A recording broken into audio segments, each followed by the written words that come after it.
Where are these numbers coming from? Does anybody know? MREA. For those of you who don't know, it's in page 133 through 148. It shows you, I mean, it's proven, 28 people that make $1 million gross commissions. This is their common thread that Gary found through all of his interviews with all of them and all their research. See, this isn't Gary's opinion on how we should run business. This is it's a research project that 28 people that make $1 million in gross commissions, they fed their database every day. They consistently, persistently dripped on them. And it was more than once a month. So I'm kind of bouncing around a little bit here. I'm getting to your answer, okay? But when, in this drip, I know there's somebody sitting in this room that you saw the 33 touch, you hear it every day, you heard it so much you're sick of it, but yet when you got to that point, you're like, 33 is still a lot though. I think I'm going to do a 22. Or a 24. I might do an 18. I might do a 27. It's not the magical number 33, but I can tell you what, 22 is a long ways from 33. And what you're going to do is get a lesser result. And then you say, well, that thing doesn't work. But we all did it our own way, not the way we were told to do it. I took this thing so literally, guys. It is 100 deals a year, year in, year out, autopilot. I don't have to wake up every day and do the grinding 3 hours of calls to get my leads. I did that in the first year by 3 hours a day, feeding my database, setting them on the plan, making sure the plan went. 6 years from now, if you guys start today, you will have it's got a life of its own. It just spits business at you. You can't stop it. I sit in the office right now today. Well, not today because I'm here with you, but any day of the week, I'm sitting in the office and I'm doing something, putting some people in the database or whatever, and the phone rings and I hear Sonia grab a yellow sheet and she starts getting information about their house. I don't even know who the person is. I met them 2 years ago, 3 years ago, right? Because the average person moves how many years?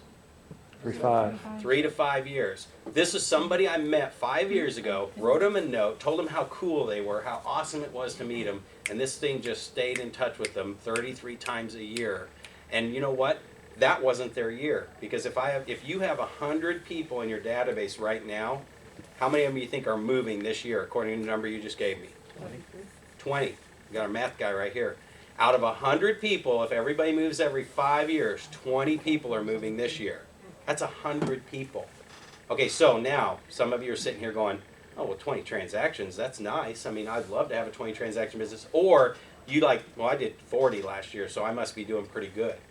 Here's where I tell you to break that down. And I bet you if you did 20 deals this last year, you tear them apart, and I'm going to bet 17 of them were not in your database before you did business with them. You got them from an open house. You got them from a sign call. See how our brain makes everything kind of seem okay, gives us checkpoints and say, hey, I'm doing okay.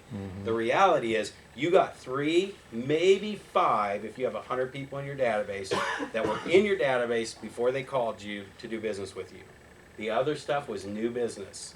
So you got 3, maybe 5 of the 20 deals you should have gotten, right? Now, for some of you, take that to 1,000 people in your database. We're talking about national statistic, right? Is anybody challenging the every 5-year rule, that's the average? Because how many transactions, what, is it 10 now? I thought it was 7. 3, 5, and 7 are the numbers that get thrown out there. That's why I always use 5, just because it's easy for math. So yeah, well, here's another, Paul makes a great point.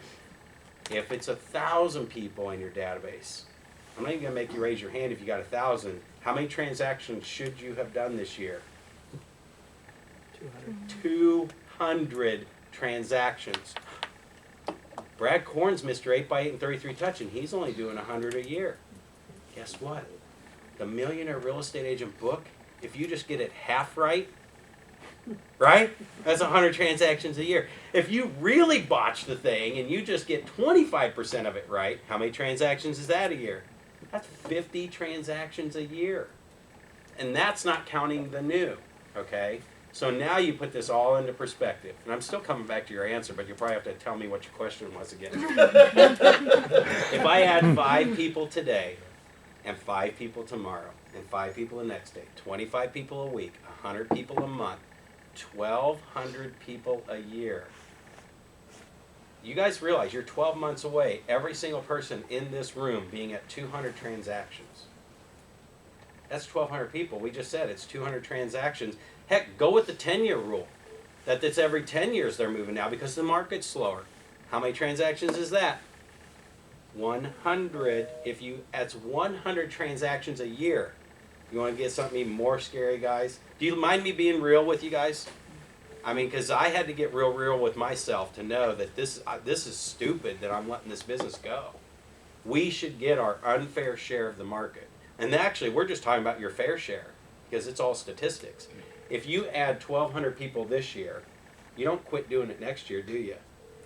You add another 1,200 people next year, right? 5 people a day, 25 people a week, 100 people a month, 12 months. Don't take any time off. You get your weekends off, you can take your vacation, it's still 10 months. Notice I did 5 days a week, right? Out of the 1,200 from today, this year, there's going to be 200 more people moving next year, right? Now I added 1,200 people the next year. How many transactions should I be doing in my second year if I follow the book to a T? 400 transactions. So now somebody's saying, well, that just doesn't seem real. How many of you went to Mega Camp? I'm coming to you. How many went to Mega Camp? How many of you saw these young kids up there doing 250, 300 transactions a year, and you're like, what? That's all they're doing. Yes? When you say 400 transactions a year, would it be more accurate to say 400 clients a year? Because they're selling and then they're buying. Yeah. And if they're not moving out of the area, or at least you're going to get a referral or whatever. So it's. This gets so sick real fast. It's just, it's. I like the way you think, John. It makes you ill. Yeah. Because it's a 12-2 return in the book, which means if you put somebody on an 8x8 and you put them on a 22 touch, is that right? 33. Oh, 33. Oh, I was backing it off. Just didn't like Don't that. confuse That me. 33, man. I'm going to the they're going to put my name at the post office. I'm just seeing if you guys are paying attention, all right? 33 touch. Now he's back and he's Yeah. not going to do 33. 12, for every 12 people that you meet, you get 2 pieces of business. I can tell you from personal experience that is a very real number. I am not sharp. I am not some golden spoon real estate agent. I'm just a guy who said, whatever, if Gary Keller said to do it that way, I'm just going to do it. And it is a 12-2 return. Okay? That's if you do it perfect. I don't even know if I'm at that. So it's a 12-2 return. So it's exactly what you're saying. Those 400 divided by 12 times 2 is where your transactions would be, really. You know, well, the 400 people are moving. It's just a matter of capturing them. And then for every 12 of those, you're going to get another piece of referral business too. You know what I mean? So that's why that database is, we're talking about 20%, but the 12-2 is, I don't know what percentage it is. If you continue to do your mass stuff, now, did I say mass is bad? Mass is really, really good because you don't have them on anything right now, and it's a 1% to 2% return. The book actually says 50 to 1, which is a 2% return, and I will tell you that everything in that book is over time. You won't get it your first year of doing it and see the results like that. It's over time. So it's 6 years of doing it that I'm seeing the business really get consistent. Because my first 2 years, I worked my tail off. And I did the lead generation time, and I knocked on the doors, and I actually worked FSBOs back then, and I worked expireds. If you like that stuff, great, keep doing it. It's a great way to influx your business, and like we learned in Bold, it's the most immediate source of income that you can get in the industry. However, if you don't like doing it, then do it hardcore for 1 year. Just burn yourself out on it and put them on the right plan, and then you'll never have to do it again because the database will take care of itself. See, now you got 1,200 people in there. They were FSBOs, but now they're relationships. And those relationships, they're all moving. Some of them didn't move, now they are moving, right? Some of them didn't sell, now they are selling. They know somebody to refer you. So did I guess this right so far? I haven't told you one thing you thought you were going to learn today about E-Edge, right? But have you learned more than you thought you were going to learn? Or everything you're hoping to learn? Are we on the right track? Are we on the right pace? Yes. So Brad, for those people who are sitting there doing the math, can you just share what was your cost? There you go. versus what is your income? I love that question. How many of you are super rich realtors? You got a bank of about $1 million. You don't care what it costs. You can invest in it tomorrow. Yeah, there you go. All right. There's always one liar in the room. Hey, you're paying him too much. How many of you are just still, I mean, even successful agents, scraping by month to month? I mean, I'm not banking any money, you know, it's not, I don't have some Fort Knox rolling in dough somewhere. Everybody thinks I'm some millionaire. I drive a car that starts every day. I live in a nice house, and my kids go to school, and they have clothes, and we have food on the table, and that's life, right? Because we have this financial thermometer that almost won't let us do too well, because we get in that comfort zone. Gee, I go through the same thing you guys do. So here's the answer to the question. If you're that agent that it's like, man, I can't do the mass mailings because that's $2,000, and I don't have $2,000 extra sitting around this month. Here's the coolest part about the system. And this is the poor Brad man's building your database plan. Thanks to Gary. If you add 5 people today, and you write them a handwritten note because you met them today, you talked to them, you had a two-way conversation, and you write a note, how much is that note going to cost me out of my pocket? 44-cent postage stamp. You can buy like 10 or 18 cards for $1 at the dollar store. a dollar store. I bought the Just a Note cards from Office Depot when they were $8 for 18. So I mean, my total cost was under $1. It was like 80 cents. Is 72 for $12.99. 72 cards for $12.99. Which one? What? I need Yeah, notes. exactly. You're recording this, right? What is it? What site is it? Notecards.com. They're really nice. New cards? Note cards. Notecards.com. And they Okay. have houses on them. They're really nice. Love it. My new favorite place right there. So, here's the thing. 5 people I met today. How much did that cost me? I mean, especially if you're doing the neighborhood deal, knocking on the door, it costs you an hour of your time. Right? Right. So, I write 5 notes. That cost me 44 cents. We'll just say 50 cents to be safe. Times 5 people is how much? $2.50, right? Tomorrow I'm going to spend $2.50. The next day I'm going to spend $2.50. In fact, for the first month, you're spending, well, first week you're spending $2.50 a day. How many can afford $2.50 a day? Right?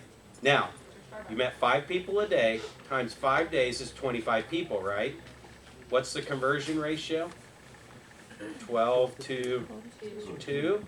I just added 25 people. That means how many deals are coming out of that first week's worth of work? 4 math guys on it, man. You better pay attention to him. 12 people, you get 2 pieces of business, so you got 25 people. It's at least 4 pieces of business are coming. They're due you. You're getting your unfair share, right? Next week, I got the $2.50 a day, but first letter goes out according to the book is a resume letter or something that talks about you and how you do your business. And so I sent that out as a letter. So now I got double the postage, right? So now I'm up to $5 a day. After 1 week is $25, is that right? Okay, so second week in, I'm up to $25. I've added 25 more people. How many more deals am I getting for week 2? How many deals am I getting from week 1? There should be 8 deals in that hopper somewhere if you do it by the book. If you shortcut it and don't do it by the book, these are not there. In fact, you just spent, $35, $40 and you got no deals because you didn't write the note, you didn't put them on a plan, you just met them. Right? Did you guys see this? By the time you get to the point where you're spending $100 a month, now how many of you really truly could squeeze out $100 a month if you had to make this thing finally work, right? I think all of us could squeeze out $100 a month. By the time you get to $100 a month cumulative, because the third week could be an email, right? So week 3 is still $5 a day, right? And week 4, according to the Millionaire Real Estate Agent book, who knows what week 4, according to the book, is? How much does that cost? So by week 4, I'm still only $25 a week into this thing. I haven't even spent $100 for the whole month. But now after a month of doing this and 100 people, and they're getting notes from you and they're getting plans from you, can you already see there's business coming out of this? You probably have gotten several appointments. In fact, you probably listed a house. You probably picked up a buyer or 2. There's a closing coming in 30 days. So by the time you get through month 2, if it's $200 and you close your first deal from it, did you pay? I mean, can you see the return on investment here? Guys, I mean, I took it literally when Gary said he let Keller Williams build itself. His initial investment. Now, can you imagine, just for a second, that you own a company that has 80,000 people generating millions of dollars of profit every single month? 80,000 people, it's your company. Gary started that with $40,000 investment. He went and got a loan for $40,000 to open up a real estate office, and then he held every dollar accountable, and he tracked every dollar, and he built an 80,000, I mean, he's a gazillionaire, right? Or at least we think he is. And you know he's at least a 10 times millionaire, right? So he let the company build itself. That's his only investment out of his pocket. So you guys are going to maybe invest $100 out of your pocket to start getting some business going. Now are you a little more excited about eEdge? Here's the cool thing about eEdge. eEdge is an automation, everything's automated. Market Leader is that company that they bring in leads by the thousands because they know it's a 1% to 2% conversion rate, maybe 3 tops, right? Who's internet gurus here that you would say, you're going to tell me it's more than 3%? Is it about 1%, 2%, 3%? Does everybody agree with that? Yeah, if you work the leads like you work your 33 touch, it will be higher. It will be higher. You got to